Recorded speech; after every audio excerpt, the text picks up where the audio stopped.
My dad raised his glass and looked right past me.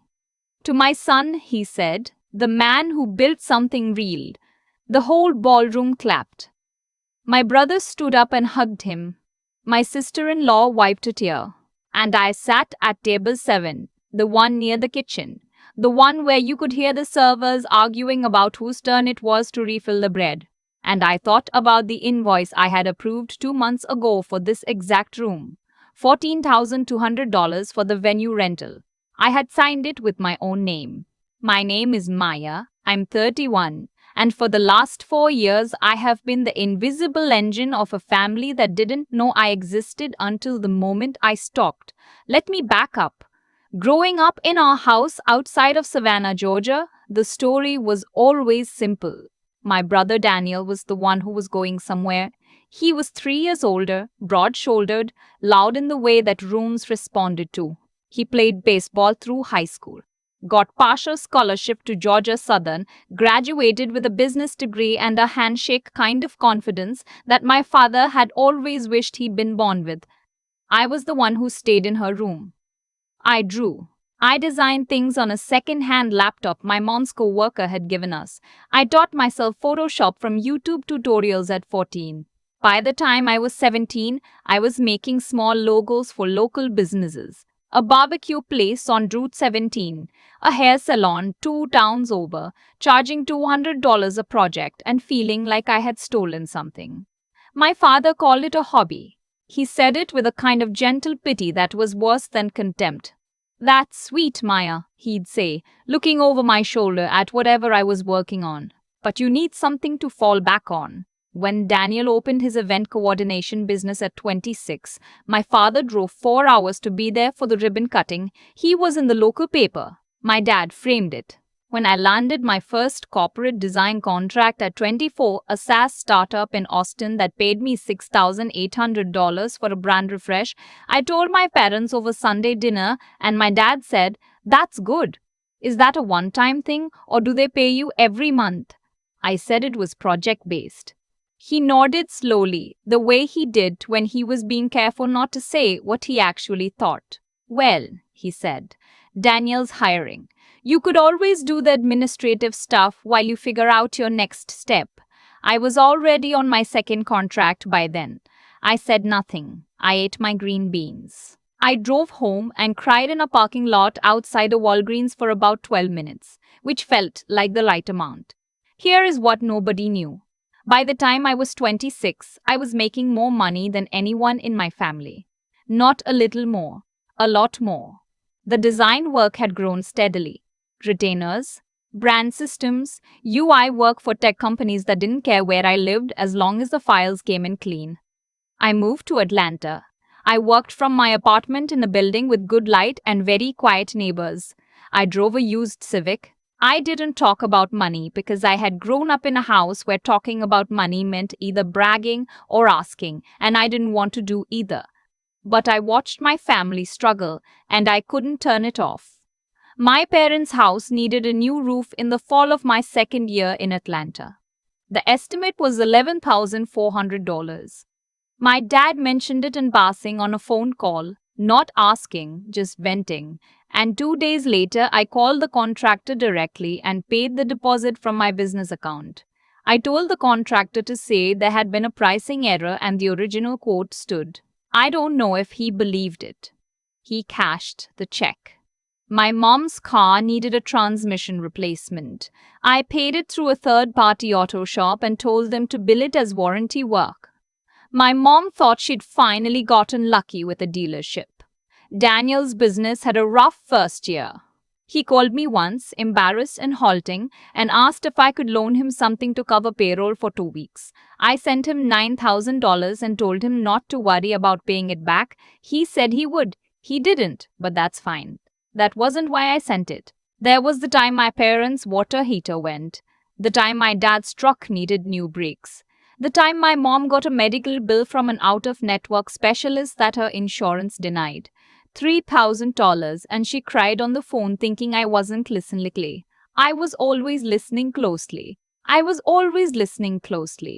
Over 4 years, I calculated it once, late on a Tuesday night, spreadsheet open, glass of wine going warm on the desk beside me. The number was $94,000. Not loans, not investments, just gone, just given, just quietly handed over to people who thought I was the one who couldn't figure it out. I didn't tell anyone. If I told anyone, they would expect it. And then it wouldn't be love anymore. It would be a bill.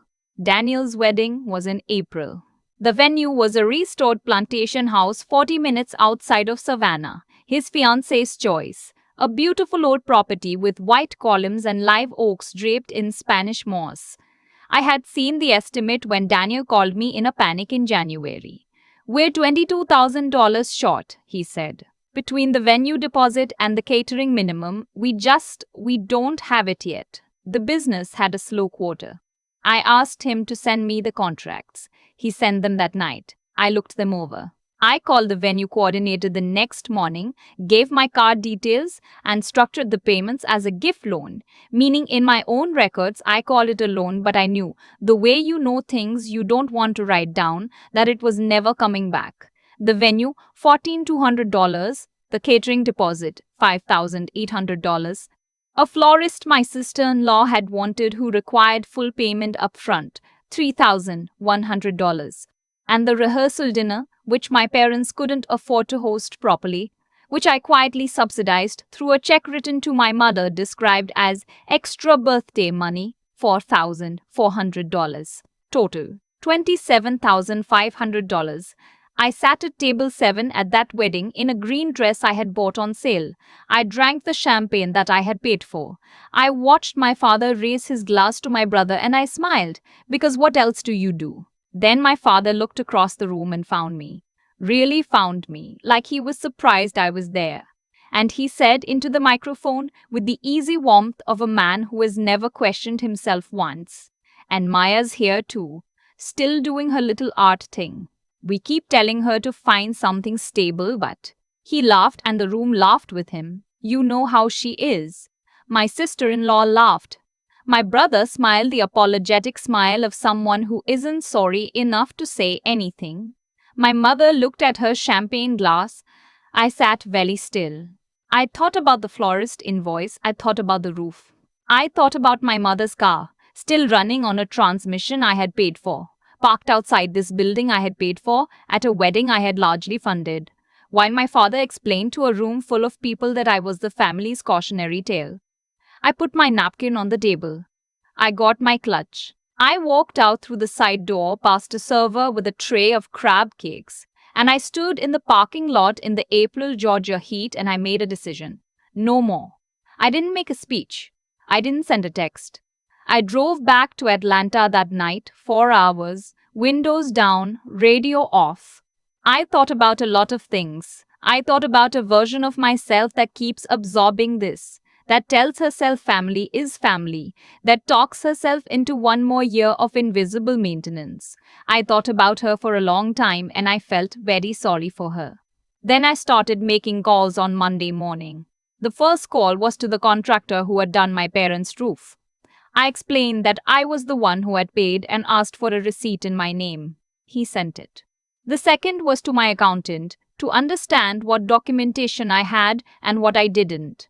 Turns out I had quite a bit, because I am a careful person and careful people keep records. The third was to my own bank to adjust the automatic transfers I had set up. Small recurring payments I had quietly routed into accounts that covered my parents' HOA dues, their streaming subscriptions, their home warranty plan, a cell phone plan they thought my dad's company paid for but actually I paid for. I cancelled them. Effective end of the billing cycle. Then I waited. It didn't take long. The first call came 8 days later. It was a Thursday. My mom. "Maya, honey, something's wrong with the phones. Your dad's saying his line got disconnected." I said, "I know. I cancelled the plan." Silence. "What do you mean you cancelled it?" "I mean I was paying for it and I stopped." Another silence. Longer this time. "I didn't, Maya. I didn't know you were paying for it." "I know," I said. "I let that sit there between us." She didn't say anything else. I told her I loved her and I hung up. The next morning, 7:48 a.m., a text from my brother. Hey, did you cancel mom and dad's cell plan? Dad's losing his mind. I didn't respond. 9:15 a.m., my dad calling. I let it go to voicemail. Maya, it's dad. Something is going on with look. Just call me back. There's some issue with the home warranty people. They said the account's been closed. And the HOA sent a notice about a missed payment. I don't know what's going on, but we need to talk. 11:02 a.m., my mom again. Sweetheart, please pick up. We're confused. We don't understand what's happening. 12:30 p.m., my brother. This time he called instead of texting. I picked up. What is going on? He said. Not angry, scared.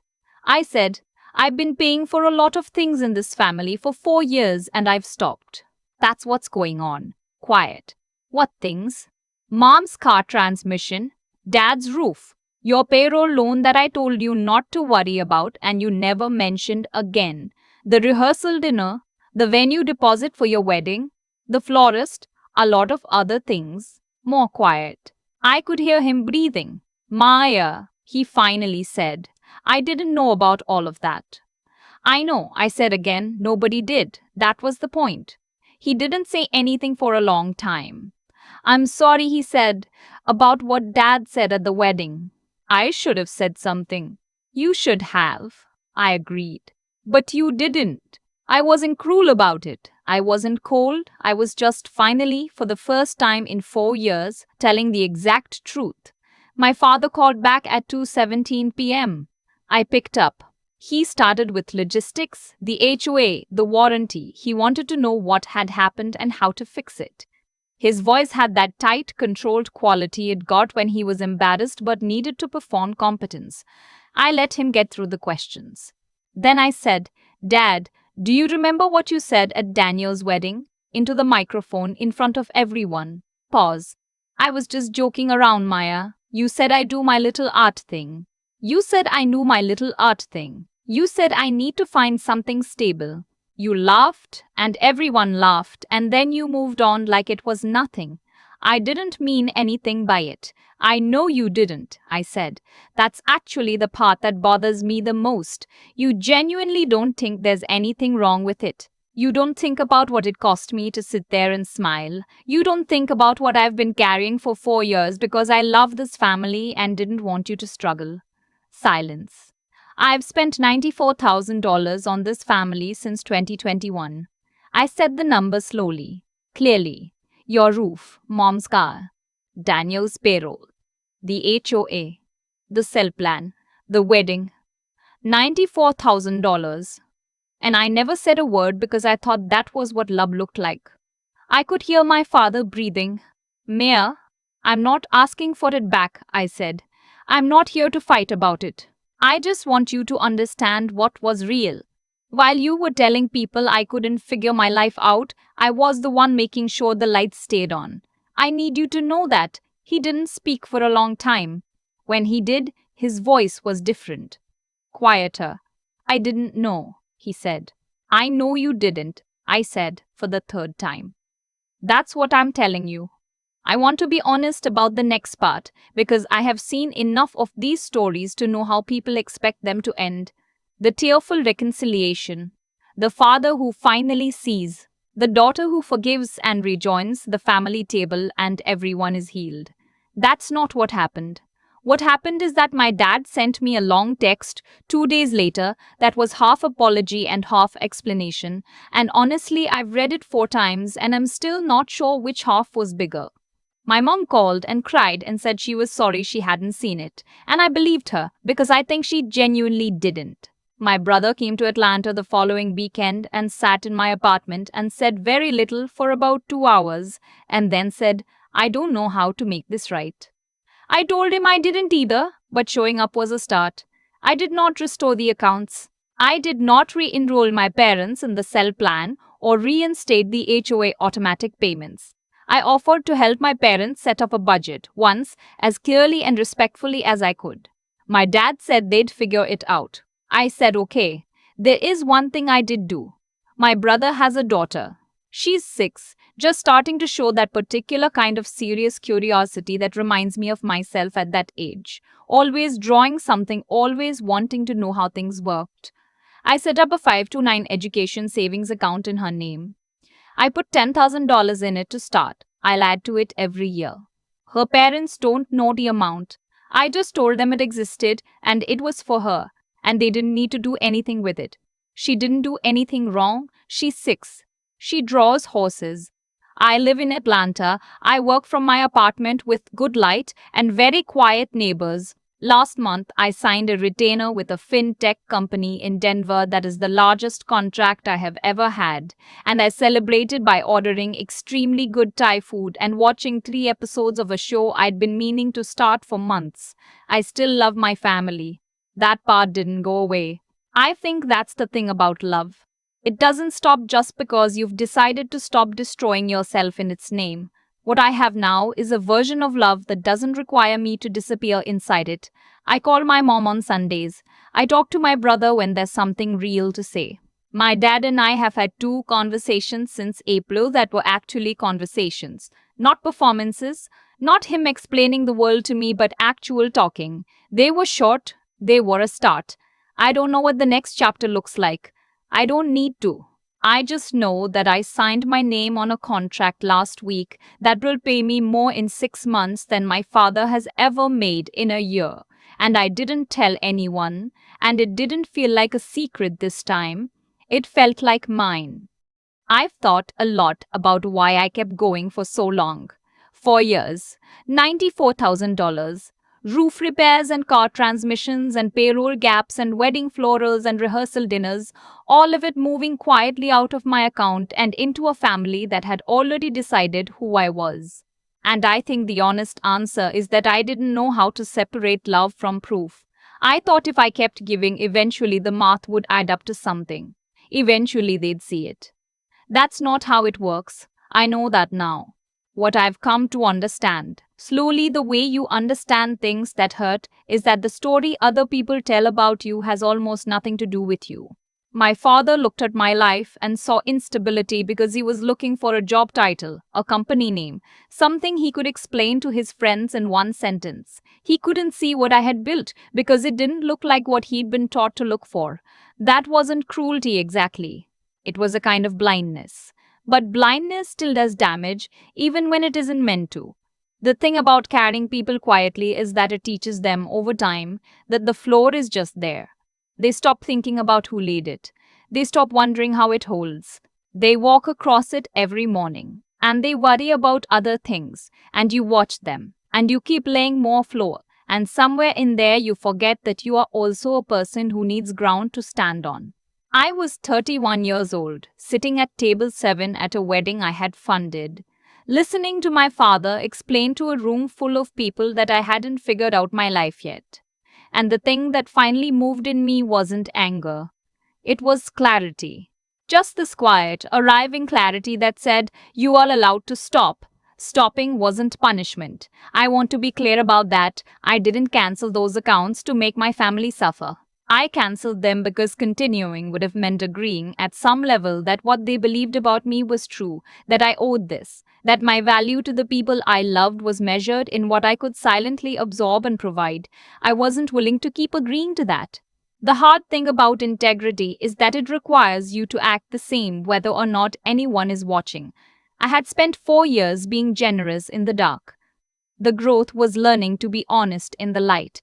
To say, this is what happened, this is what it cost me. I'm not asking for anything back except for you to know it was real. My niece is 6. She draws horses on whatever paper she can find, the backs of envelopes, the margins of her school worksheets. She doesn't know yet that the world will try to tell her what kind of person she is before she has a chance to find out for herself. I put money away for her education, not because I expect her gratitude, but because I remember being a girl who taught herself things in a quiet room, and I know what it means to have one door stay open when others are closing. I don't have a clean ending to offer. Families don't resolve the way stories do. What I have is a life that finally feels like it belongs to me. The work, the choices, the silence, and the version of love I've decided I'm willing to carry going forward. That version has limits. It has a name on the contract. It doesn't disappear into the walls. That's not hardness. That's just knowing, at last, what I'm actually worth.